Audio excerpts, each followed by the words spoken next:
بہت کم لوگ ہیں جو اپنی روٹین بدلتے ہیں، ناراض نہ ہوئیے گا، کم لوگ ہیں جو روٹین بدلتے ہیں، ورنہ جس نے خبریں سننی ہیں وہ خبروں میں کمی کوئی نہیں کرتا۔ رمضان میں دکان پہ جانے والا بھی روٹین کے ساتھ، گپے لگانے والا بھی روٹین کے ساتھ، جس نے موٹر سائیکل پہ بیٹھ کے برگر کھانے جانا ہے وہ بھی رمضان میں معافی نہیں دیتا، چلا ہی جاتا ہے۔ کون سے لوگ ہیں جو کہیں گے کہ اس دفعہ فیس بک پہ میں نے کوئی پوسٹ نہیں چڑھانی پورا رمضان، وہ چلتا رہے گا کام۔ اللہ تبارک و تعالیٰ معاف کرے، ہمارے ملک میں تو آزادی کا لوگوں نے عجیب مطلب لے لیا ہے، رمضان ٹرانسمیشن کے نام پر بے ادبی۔ میں نے جیسے کہا میں چھوٹا آدمی ہوں، بڑی بات کروں گا تو سوٹ ہی نہیں کرے گی میرے منہ سے، لیکن عجیب بات ہے نا کہ رمضان ٹرانسمیشن میں علماء سے بھی بات کرنے کے لیے عورت کو بٹھا دیا جاتا ہے۔ او خدا کے بندو، مرد کوئی نہیں ملا، مرد نہیں ملا تھا یہاں بیٹھنے کو، بن سور کے بی بی بیٹھ گئی، ہمیں دین کی بات بتائے گی، مفتیوں سے یہ بات کرے گی، کیا چکر چل گیا، کس طرف قوم نکل گئی ہے؟ غور کریں اور سمجھیں۔ رمضان وہ ماہ مقدس ہے جس میں صحابہ کی دلچسپیاں بڑھ جاتی تھیں۔ حضور نے خطبہ دیا اور پیکج کا اعلان فرمایا، محبوب فرمانے لگے اس میں جو نفل پڑے گا اللہ فرض کے برابر ثواب دے گا، اور اس مہینے میں جو فرض پڑے گا رب کریم اسے 70 گنا اجر عطا فرمائے گا۔ اب صحابہ دوڑتے تھے، یہ ان کی دلچسپی کا کام ہوتا، بھاگتے تھے۔ دیکھیں نا، نبی پاک صلی اللہ علیہ وسلم نے اعلان فرمایا کون ہے جو مجھ سے جنت خریدے گا، یہ کنواں خرید دو جنت لے لو، تو حضرت عثمان غنی نے فوراً منہ مانگی قیمت پہ خریدا۔ ہر مسجد کے باہر نہیں لکھا ہوا کہ مسجد بن رہی ہے جنت میں مکان بنا لو، لیکن جس نے ایک کوٹھی کے ساتھ 2 مکان کرائے پر دینے کے لیے شروع کیے ہوئے ہیں وہ بھی کہتا ہے چلو مسجدیں تو بنتی رہتی ہیں، یہ بنا لو کرایہ تو آئے گا نا۔ بھئی حضرت عثمان غنی نے فوری طور پر اعلان کیا کہ میں حاضر ہوں۔ نبی پاک علیہ السلام نے ایک جنگ کے موقع پہ فرمایا کون ہے جو شخص مجاہدین کے لیے سامان دے اور مجھ سے جنت لے لے۔ تھوڑا غور کرنا میری بات۔ حضرت عثمان نے یہ نہیں کہا کہ میں نے تو کنواں خرید کے جنت لے لی ہوئی ہے، دوبارہ لینے کی کیا ضرورت ہے، میرے پاس تو رجسٹری ہے، اور دی بھی اس نے ہے جس کو اللہ نے جنت کا مالک بنایا ہے۔ یہ نہیں فرمایا میرے پاس تو پہلے ٹکٹ پڑی ہوئی ہے، مجھے کیا ضرورت ہے، کہا حضور میں حاضر ہوں۔ پھر تیسرا موقع آیا تو میرے نبی پاک صلی اللہ علیہ وسلم نے فرمایا بقیع کی جگہ پسند آ گئی ہے، جہاں آج قبرستان بنا ہے، جہاں حضرت عثمان غنی خود آرام فرما ہے، جہاں سیدہ فاطمہ لیٹی ہیں، حضرت عائشہ، فرمایا جو یہ جگہ خریدے گا رب اسے جنت دے گا۔ تو جناب عثمان نے یہ نہیں کہا کہ میرے پاس تو 2 ٹکٹیں پہلے ہی ہیں، ہمارا تو مسئلہ یہ ہے کہ ہم 5000 دے کے جنتی ہو چکے، ہم نے تو وہ ایک دفعہ جو ایک کمرہ بنوا دیا تھا تو ہمارے نام تو ٹکٹ بک ہو گیا، اب ہر رمضان میں تراویح پڑھیں، ہر رمضان میں جناب مسجد جائیں، ہر رمضان میں چندہ دیں، یہ ہماری سوچ ہے۔ صحابہ کرام کا جو مزاج ہے وہ نرالا ہے۔ جب محبوب نے اعلان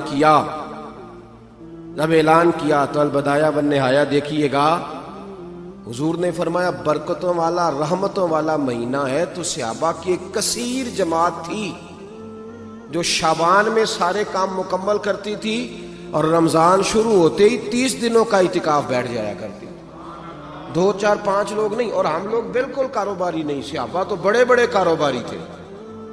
حضرت عثمان غنی جیسا کاروبار بھی کیوں کرے گا جن کے نام کے اکاؤنٹ ابھی بھی مدینے میں چل رہے ہیں اور ابھی تک ان کے باغات کی آمدن غریبوں میں بانٹی جا رہی ہے، اتنا بڑا بھی کو تاجر ہوگا؟ ہم نے تو بہانہ بنایا ہوا ہے بہت ساری جگہوں۔ رمضان المبارک رب فرماتا ہے شہر رمضان الذی انزل فیہ القرآن، فرمایا یہ تو وہ عزتوں والا مہینہ ہے جس میں ہم نے قرآن مجید کو نازل فرمایا ہے۔ کچھ کام رمضان میں ضرور کرنے چاہیے۔ پہلی بات، عبادت کو وقت دیں۔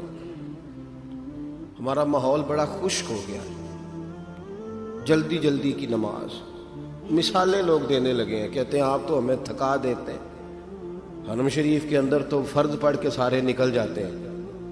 تو میں نے کہا آپ رمضان شریف کا حرم دیکھیے گا نا، ساری رات نماز کھڑی رہتی ہے، آپ دیکھیں نا، اپنی مرضی کا لوگ مسئلہ اخذ کر لیتے ہیں۔ بھائی عبادت آدمی کو زندہ رکھتی ہے، عبادت جو ہوتی ہے نا، عبادت بندے کا اللہ سے رشتہ مضبوط کرتی ہے۔ اسلام رہبانیت کا مذہب نہیں کہ سارا کچھ چھوڑ چھاڑ کے مسجد میں بیٹھ جاؤ، منع کیا ہے حقوق العباد ادا کرو۔ مذہب نہیں اسلام کے سارا کچھ چھوڑ کے مصلی لو مسجد میں بیٹھ جاؤ، منع کرتا ہے اسلام۔ لیکن اس میں بھی کوئی شک نہیں کہ کائنات میں سب سے مصروف ترین زندگی میرے محبوب علیہ السلام کی تھی۔ حضور 23 سالوں میں لاکھوں سالوں کا سے زیادہ حضور نے کام کیا، لیکن میرے بھائی اس کے باوجود اگر بدر میں جانا حضور کی سنت ہے، احد میں جانا سنت ہے، تو غار حرا میں اکیلے نمازیں پڑھنا بھی میرے نبی کی سنت ہے۔ سارا دن حضور ڈٹ کے دین کا کام کرتے، اور اعصاب شکن مصروفیات ہوتی ہیں اس طرح کی۔ میری باتوں کی سمجھ آ رہی ہے حضرات کو؟ اس لیے نہیں پوچھ رہا کہ آپ کی عقل کمزور ہے، کئی دفعہ اپنے پہ بھی شک ہوتا ہے کہ میں سمجھا پا رہا ہوں کہ نہیں۔ اس لیے آپ تھوڑی توجہ کریں، میری بات پر غور کریں جو عرض کرنے جا رہا ہوں۔ اللہ تعالیٰ آپ کو جزائے خیر عطا فرمائے۔ میں تو سبق سنانے آیا ہوں، پیسے سمیٹنے تھوڑے آیا ہوں۔ تو آپ مہربانی کریں، پیسے جیبوں کے اندر رکھیں، اللہ آپ کو زیادہ پیسے عطا فرمائے، لیکن تھوڑی بات تو سنیں۔ اثر کرے نہ کرے سن تو لے میری فریاد، نہیں ہے داد کا طالب یہ بندہ آزاد۔ مصروف ترین وقت ہے محبوب پاک علیہ السلام، اس کے باوجود غار حرا میں حضور جاتے۔ ہم تو بڑے مصروف ہیں نا جی، بچوں کو بھیج دیتے ہیں اعتکاف کے لیے، بچوں کو۔ میرے نبی پاک صلی اللہ علیہ وسلم ہر سال 10 دن رمضان میں اعتکاف فرماتے تھے۔ مصروف ترین وقت ہر سال۔ ایک دفعہ ایک سال کوئی سفر تھا، جہاد تھا، محبوب نے اعتکاف نہیں کیا، تو اگلے سال اللہ کے نبی نے 20 دن کا اعتکاف فرمایا۔ ہم بڑے مصروف ہیں، بالکل وقت نہیں ہمارے پاس۔ اور پھر سنو، صحیح مسلم شریف میں حضرت عائشہ صدیقہ فرماتی ہیں، نبی پاک صلی اللہ علیہ وسلم ایک دن مجھ سے فرمانے لگے، ابو بکر کی بیٹی اگر تو اجازت دے تو میں اللہ کی عبادت نہ کر لوں۔ میں نے کہا حضور میری کیا ضرورت ہے؟ تو محبوب کھڑے ہوئے، ساری رات نماز پڑھی۔ کتنی دیر؟ کتنی دیر؟ ہم بھی بیٹھے رہتے ہیں، جس نے کوئی پیج کھول لیا اس کی رات گزر گئی۔ بیٹھے رہتے ہیں، اپنی اپنی دلچسپی ہے نا، بیٹھے رہتے ہیں لوگ ساری رات۔ حضرت عائشہ صدیقہ فرماتی ہیں قدم مبارک میں ورم آ گیا۔ او بھائی یہ بھی تو تیرے نبی کا طریقہ ہے نا، رات بھر جاگنا، مصلی آباد کرنا، یہ بھی تو حضور کی سنت ہے نا۔ اور پھر لطف کی بات دیکھیں، گھر میں اس پہلو پہ بھی غور کرنا، یعنی گھر میں حضور نے نماز، اور گھر اتنا چھوٹا تھا کہ مشکل سے 3 آدمی رہ سکتے تھے۔ گھر کا دروازہ مسجد میں کھلتا تھا، نبی پاک صلی اللہ علیہ وسلم چاہتے تو مسجد میں جاتے کہ عائشہ صدیقہ رضی اللہ تعالیٰ عنہ تو آرام سے سوئے، لیکن گھر کے اندر نماز کی نیت باندھی گھر میں۔ اور اماں جی فرماتی ساری رات روتے رہے، نماز پڑھتے رہے۔ صبح کا وقت ہوا، حضرت بلال نے اذان پڑھی تو میں نے عرض کی حضور آپ کے صدقے اللہ اگلے پچھلوں کو بخشے گا، اتنی تکلیف کیوں اٹھاتے ہیں آپ؟ اللہ نے آپ کو حبیب بنایا ہے، امام الانبیاء بنایا ہے، اللہ نے آپ کو تمام رسولوں کا سردار بنایا ہے، شفاعت کا حق دیا ہے، مقام محمود دے گا، اتنی تکلیف؟